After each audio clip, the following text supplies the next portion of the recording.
পূর্বের কথা মোতাবেক এখন থেকে পুরো দেশকে তুফানের হাতে তুলিয়া দেব। সে যা চাইবে পাইবে, যা করিতে চাইবে করিবে,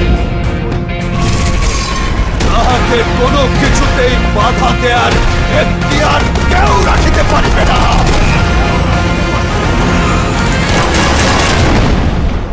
আর এর ব্যত্যয় ঘটিলে